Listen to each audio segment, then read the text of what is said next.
and they offered me half the money. I told them to go fly a kite. It's not like it's immediately a well-paying job. It's not. You have to kind of show your loyalty too. They saved the universe. They sold out theaters. They carried the most powerful franchise in cinematic history on their backs. And now they're walking away, not in a blaze of glory, not with a press tour or a dramatic final bow, just silence. One by one, the original Avengers are vanishing. And they're not just leaving Marvel. They're going straight to its greatest rival, DC. Scarlett, Hemsworth, Renner, Ruffalo, Olsen. These weren't just supporting roles. These were the pillars of the Marvel empire. And now they're defecting, not to rest, not to retire, but to rebuild something new, something different, with a studio that actually listens. This isn't just about a few frustrated actors. It's not a random coincidence or a creative reset. What we're witnessing is a slow-motion rebellion, a mass exodus sparked by betrayal, fueled by greed, and carried forward by artists who've had enough. So what happened? How did Marvel go from unstoppable juggernaut to a brand pouring out its own stars? At the heart of it all, broken trust, corporate arrogance, and one massive burning question. What the hell happened to Marvel? Let's go back to the first spark, the moment the machine turned on its own. Scarlett Johansson wasn't just a movie star. She was the movie star, a founding Avenger, the first woman in Marvel to headline her own film, The Blueprint, the one who kicked down the door for every female hero that followed. And after a decade of loyalty, commitment, and box office gold, how did Disney thank her? They blindsided her. Everything is changing now. You know, I had a lot of support from the industry and a lot of support from my fellow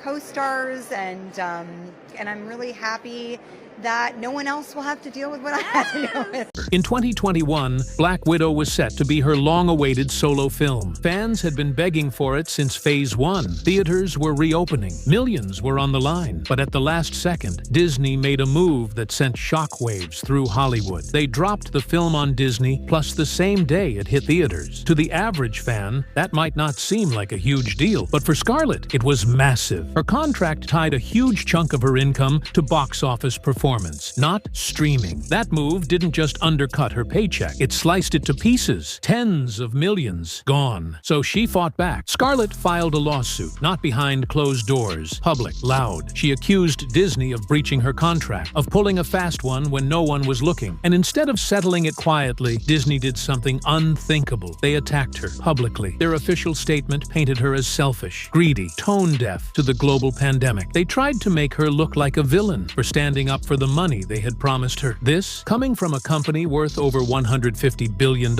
a company built on magic, morals, and doing the right thing. The hypocrisy wasn't just offensive, it was revealing. Industry insiders were stunned. Fans were divided. But something more important was happening beneath the headlines. Other actors were watching. They saw the truth. If it could happen to Scarlett, it could happen to anyone. She eventually settled for a reported $40 million. But that payout wasn't the victory. The real win was what it exposed: the cold corporate machine hiding behind the Disney logo, the gears that would grind up even their biggest stars if it meant saving face. The level of expectation that they have that is just not realistic, and they are adding to a set of challenges that this business is already facing. And after that day, the Marvel family didn't feel so much like a family anymore. But Scarlett wasn't the only one who saw the cracks forming. Another Avenger was about to be pushed too far. And this time, the price wasn't money. It was everything. New Year's Day, 2023. While the rest of the world was celebrating, Jeremy Renner was laying in the snow. A 14,000-pound snowplow had run him over. Not in a stunt, not on a film set, at home, in real life. He was trying to save his nephew. 38 bones shattered, one eye dislodged, his lung collapsed, his rib cage crushed. For over half an hour, Jeremy lay still, heart rate slowing, life slipping away. Doctors said he came within inches of going away. But somehow, he survived. He fought through grueling therapy, rebuilt his body piece by piece, relearned how to walk, and eventually, he came back. Not because anyone told him to, not because a contract demanded it, but because he wanted to. His story became a symbol of human will, of recovery, of grit. And then Disney Disney called. They wanted him back for Hawkeye Season 2. Fans were excited. Studios were ready. But then came the offer. Half of what he was paid for Season 1. Not a raise, not even the same amount. Half for more work. Renner wasn't looking for a fight. He wasn't posturing. He wasn't playing hardball. He just wanted what he'd already earned, what he deserved. And Disney's response? Go fly a kite. That's not just a lowball. That's a slap in the face. An insult dressed as a negotiation. Renner turned it down without hesitation. Fans were furious. Industry pros were appalled because it wasn't about numbers anymore. It was about value. What message does that send when even barely surviving doesn't earn you basic respect? To many, it was the clearest sign yet. The Marvel machine didn't care about the humans behind the heroes. You could save lives on screen and off, and they'd still treat you like you were disposable. This wasn't an isolated misstep. It was a pattern, a new normal. And as Renner quietly walked away, another Avenger was watching the writing on the wall and making plans of his own. Chris Hemsworth wasn't just a leading man. He was Marvel's lightning bolt. Charismatic, consistent, bankable, Thor went from myth to meme to modern icon, and Hemsworth carried that transformation on his shoulders. But after over a decade wielding Mjolnir, something started to shift. Thor: Love and Thunder was supposed to be another smash. Funny, wild, different. Instead, it became a turning point. Critics hammered it. Fans felt whiplash. The jokes? Too much. The tone? All over the place. And Hemsworth? He admitted something few stars ever do. He felt like a caricature of himself. That's not a comment you make lightly. That's a man who's starting to feel the disconnect between the character he built and the machine that kept mutating it. But the real break wasn't creative. It was corporate. After the lukewarm reception of Love and Thunder, Disney didn't offer him a raise, a reboot, or even a fresh direction. They offered him something much worse: a gig economy contract. Instead of traditional back-end bonuses tied to ticket sales or merchandise, something stars like Hemsworth earned, Disney proposed a new model. His pay would now be tied to Disney Plus subscription metrics. Let that sink in. Not box office, not fan turnout, not even critical success. Just how many people happen to sign up for Disney Plus after a release. Something he couldn't control. Something no actor could. In short, turn a blockbuster icon into an algorithmic asset. Forget the millions he brought in for years. Now he'd be paid like a streamer chasing clicks. And Hemsworth? He didn't make a scene. He didn't tweet a manifesto. He didn't say anything against Marvel in interviews. He just stepped back. Behind the scenes, something more interesting was happening. James Gunn was calling. While Disney tightened its grip, DC offered something Marvel had stopped giving: freedom. Gunn pitched him Lobo, a foul-mouthed, chaotic anti-hero, the polar opposite of Thor. Dark, gritty, funny, but with no gods, no capes, no formula. A role that Hemsworth wouldn't just act in, he'd help shape as a producer. That's not just a new character. That's creative rebirth. And for someone who felt boxed in by jokes and spreadsheets, it was the perfect escape. But while the thunder faded, another kind of power was rising. Quieter, smarter, more dangerous. The Queen of Chaos was ready to walk too. Elizabeth Olsen was never supposed to steal the spotlight. She wasn't part of the original Avengers lineup. She didn't get a standalone movie in Phase 1, or 2, or even 3. But then came WandaVision, and everything changed. A surreal, genre-bending deep dive into grief, identity, and power. WandaVision didn't just break format, it broke expectations. Olsen's performance was haunting, heartfelt, Emmy-worthy. She wasn't just playing Scarlet Witch anymore, she was redefining what a superhero story could be. And Marvel fans? They were hooked. Critics raved. Award nominations poured in. Memes exploded. The MCU finally felt like it was evolving into something new, and Olsen was the face of it. So what did Disney do? Nothing. No second season, no spin-off, no House of M adaptation, just silence. Behind closed doors, things were worse. Despite carrying the most acclaimed Disney Plus Marvel show, Olsen was paid less than Paul Bettany, her co-star. Let that sink in. The breakout star, the heart of the show, the one driving the Emmy buzz. Paid less, recognized less, valued less. Marvel treated her rise like a glitch, something to course correct. Her screen time in later films shrank. Her story arcs got chopped mid-script. By the time Multiverse of Madness rolled around, her once powerful character was used more as a plot device than a protagonist. And Olsen? She didn't lash out. She didn't sue. She walked quietly, calmly, decisively. And like others before her, she had somewhere to go. Insiders report that since 2023, Olsen's been in talks with Warner Brothers as a supernatural psychological thriller is in early development, with her at the center. It's not a spin-off. It's not a franchise trap. It's a character-first project made for emotional depth, not merch sales. And this time, she's not the backup. She's the blueprint. DC didn't just offer her a role, they offered her respect. respect. And as Olsen moved towards something better, behind the scenes, Disney's problems were multiplying. Because while the stars walked out, the people behind the curtain were breaking down. For over a decade, Marvel made the impossible look effortless. Flying suits, alien invasions, multiverse madness, all polished, pristine, and photoreal. But behind every portal, explosion, and CGI battle was an invisible army, VFX artists working themselves to the bone. And in 2023, the illusion shattered. It started with a leak, an anonymous video filmed in secret, shared in whispers. A visual effects artist, voice trembling, talking about 7-day weeks, 64-hour slogs, people crying at their desks, broken sleep, burnout, breakdown. At first, it sounded dramatic, exaggerated even. But then the floodgates opened. Studio after studio stepped forward. Marvel was forcing impossible deadlines, rejecting bids, demanding reworks without extra pay. One insider put it bluntly, Marvel doesn't care if you break, just as long as the shot gets delivered. And that wasn't a complaint, that was a warning. Projects like She-Hulk, Thor, Love and Thunder, and Quantumania were riddled with rushed, inconsistent effects. Not because the artists weren't good, but because they weren't given time or respect. Entire sequences were rebuilt from scratch with days to spare. Some VFX studios refused to take Marvel jobs altogether. The brand had gone from career-making to controlling. And how did Disney respond? They didn't. No apology, no acknowledgement, no correction, just cold silence, wrapped in quarterly earnings reports. The company that built its identity on magic and wonder had become a burnout machine, a place where artists cried behind glowing monitors, while executives cashed multi-million-dollar bonuses. For the fans, this wasn't just a technical problem, it was personal. The cracks in the CGI weren't just visual flaws, they were evidence. Evidence of a studio that was more interested in volume than vision, more obsessed with quantity than quality. And if this is how Disney treated the people behind the scenes, the ones literally crafting the universe pixel by pixel, then what did that say about how they viewed any of their creators? And the person who could have stopped it all? Who was brought back to steer the ship? He made things even worse, with just a few smug words on live TV. When Bob Iger returned as Disney's CEO in late 2022, the internet celebrated. After years of PR disasters under Bob Chapek, price hikes, creative stagnation, the Florida feud, fans believed Iger would right the ship, restore the magic, protect the artists, lead with heart. Instead, he showed them the door. 2023 was the year of the historic Writers Guild and SAG-AFTRA strikes. Thousands of creatives took to the streets, not for raises, but for fair treatment, for protections against AI, for livable contracts, for basic dignity in an industry that was pouring them dry. And Bob Iger? He went on national television and called those demands not realistic. Let that sink in. While writers and actors marched in triple-digit heat, while productions were frozen and futures uncertain, Iger sat in luxury, collecting a $27 million